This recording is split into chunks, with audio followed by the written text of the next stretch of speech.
Hi, I'm David H. I manage my illness, diabetes with my EKG. The information I share is for informational purposes only and is not intended as health or medical advice. Please consult your physician regarding questions you may have about your health objectives. Okay, I'm back. Hey, I finally hit 100. Hey, finally. You saw my glucose there. I finally hit 100. It's been a long time coming. I hadn't done it in a long time. Still not at my goal. You know, my goal, I try to ride below 90, so that's my goal. But I'm only 10 away. It took a while. What I noticed since we were working from home, what I was doing, I was eating more carbs, and I realized I jotted down some things, you know, kind of like what I was eating, jotted some things down. I said, hey, I'm eating a whole lot of carbs here, you know. 2 biscuits in the morning. 2 biscuits by itself is roughly about 90 grams of carbs. So yeah, I had to cut that out. But hey, I'm getting there. Also, I started taking cinnamon too. I think I mentioned that in one of my written blogs. Take cinnamon. Cinnamon has been shown to reduce your glucose levels too. So I do take cinnamon. I take three capsules, and I think that's roughly 1,500. Whatever the measurement is, I think it's 1,500. So I've been doing that. Another thing I started doing, I ride my bike in the morning. You know, I don't know why I didn't think of this sooner. I get up in the morning before my first meeting, give myself about 2 hours, what have you, before I need to log in. I get out and do about 19-20 miles, you know.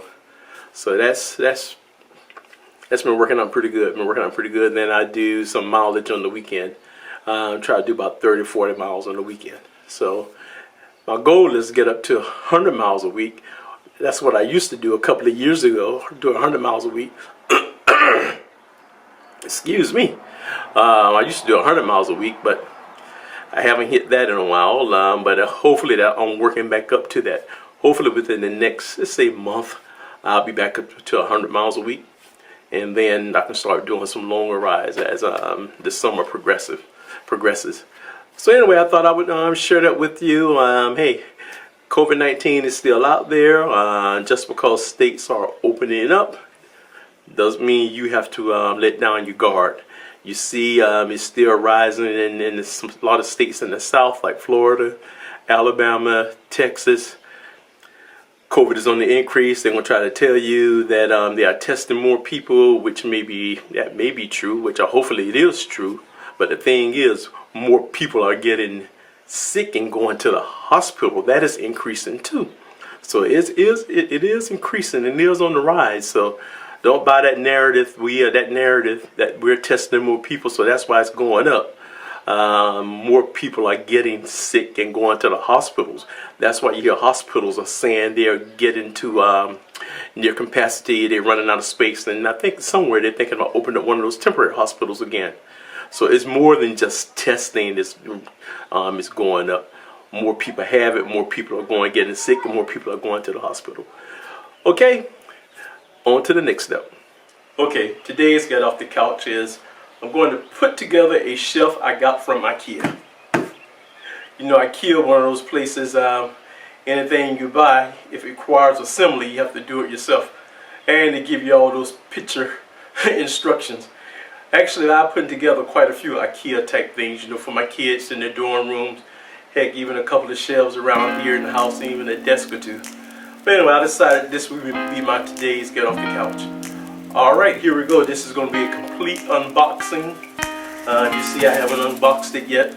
So it'll be a complete unboxing and assembly. Okay, hopefully it doesn't take too long. Okay, opening up my Ikea box there. You know, Ikea really changed the game in this whole furniture thing. I guess they were smart too. Buy furniture and you have to put it together yourself.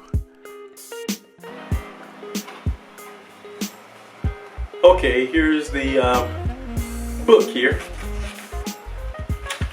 As usual with all of Ikea books. Let me see, can I get a little closer here? Yeah. With all Ikea books, instruction pamphlets, they just give you pictures. Alright, here we go. The tools I'll need is a screwdriver, Phillips head, pencil, leveler, and hammer. Check, check, check.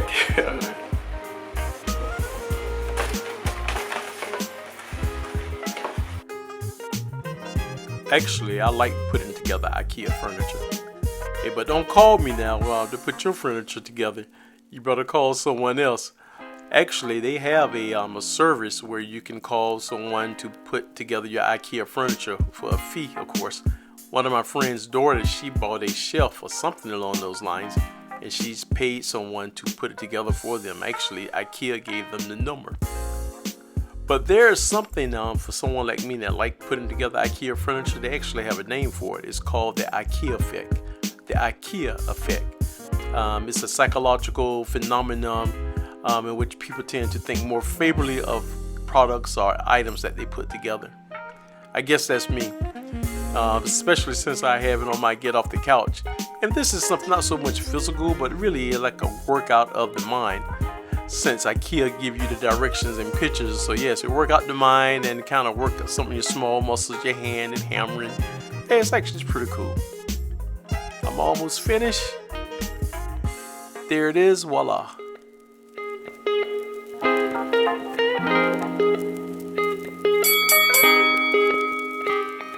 Okay, I'm getting ready to fix something to eat. No, actually I'm getting ready to fix something to drink. I think I've done a couple of those the last couple of months. Not too bad. It's summer, so summer and summer drinks that go together.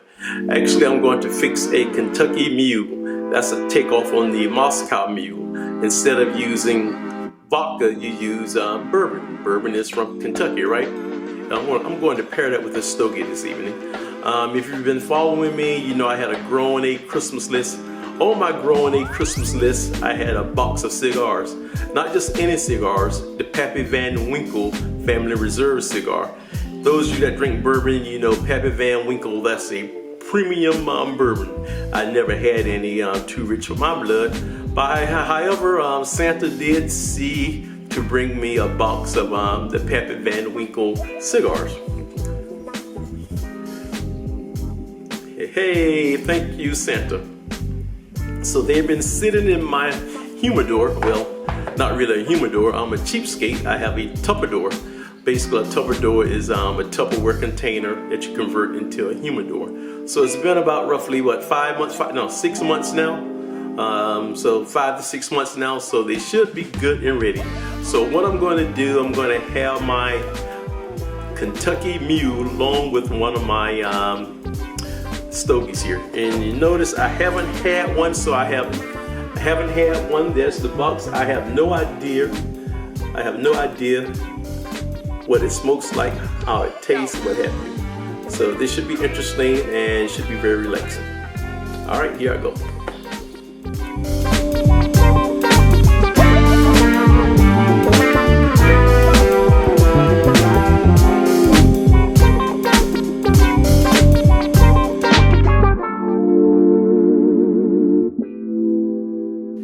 The beer I'm using is 0 sugar.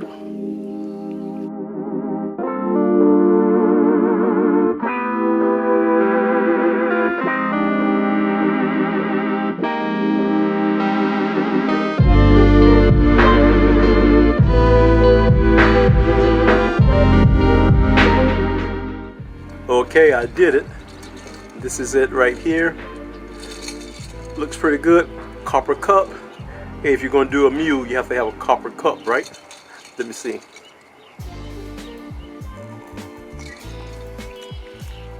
Actually, it's pretty good. I normally make my Moscow mules. This is my first time doing a Kentucky Mule. I normally make them with alcoholic beer, Krabby's beer mainly. And maybe I'm missing something. And also normally I don't typically use the low carb beer. I may be missing the sugar. Maybe that's what's going on. Trying to keep it low carb and diet friendly. But anyway, it's not bad. I said I was going to pair it up.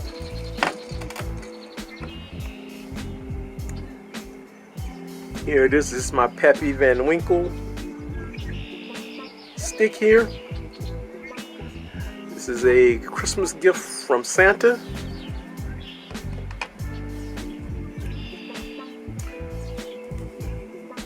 I was wondering would it smell like bourbon. Actually has a medicine type smell.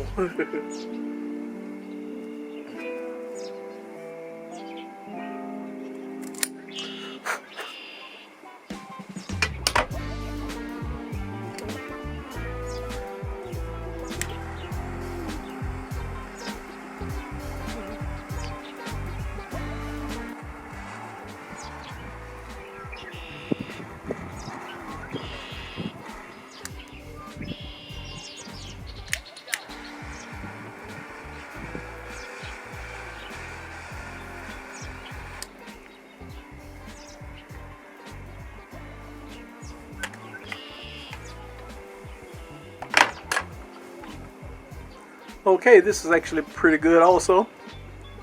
And it goes nicely with my Bulleit bourbon that I have here.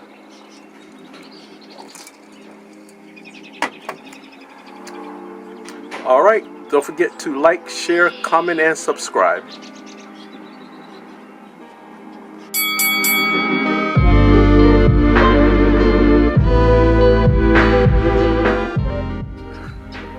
Hey.